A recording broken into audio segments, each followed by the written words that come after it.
In this experiment, we're going to use colorimetry to measure the concentration of an iron thiocyanate complex. We will then use these data to calculate the equilibrium constant for the formation of the iron thiocyanate complex. The actual chemical equilibrium is hexaquo iron 3 plus thiocyanate ion is in equilibrium with pentaquo thiocyanado iron 3 plus water. But we will write the reaction in abbreviated form as iron 3 plus SCN minus is in equilibrium with iron SCN 2 plus complex.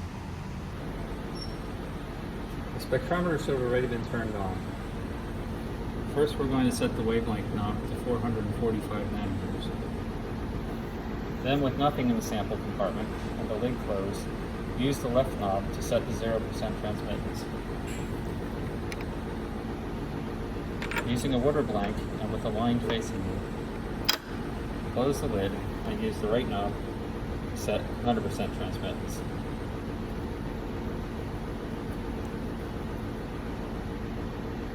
You have now done a 2-point calibration of the spectrometer.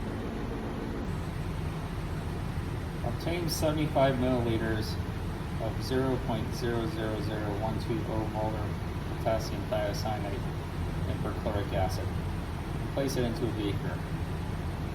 Then pipette 50 milliliters of this into a clean, dry 250 milliliter beaker. When pipetting, remember to use your less dominant hand with the pipette bulb and to put your finger of your dominant hand over the top of the pipette. You can just raise the back pressure on the back part of your finger then to lower the level of liquid to the meniscus. You'll have to use your 25 milliliter pipette twice in order to pipette into the beaker to get your 50 milliliters. Obtain some ferric perchlorate and perchloric acid, recording the exact molarity on the bottle. Then clean and condition your burette with a little bit of the ferric perchlorate. Make sure that you have no air bubbles in the tip of your burette. Then fill the burette to roughly around the 35 milliliter line. Record your initial burette reading.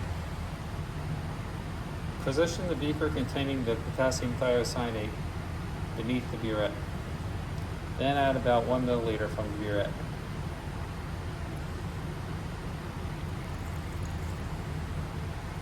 Record the actual burette reading.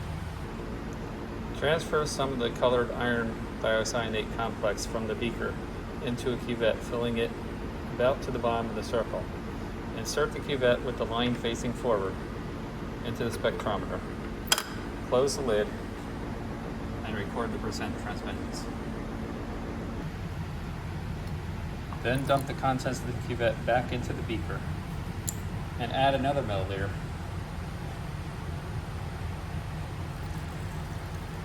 from the burette into the beaker. Swirl the solution, record your new burette reading. For some of the contents of the beaker to the cuvette, place in the spectrometer with a line pointing forward, close the lid, and record the new percent transmittance. Remember to dump this back into the beaker, then add another 1 milliliter, and continue in this fashion until you have at least 12 data points. Here are my final data for this trial. You can work up your data in Excel. All the solutions in this experiment can go down the sink. Clean up your glassware and decontaminate your area.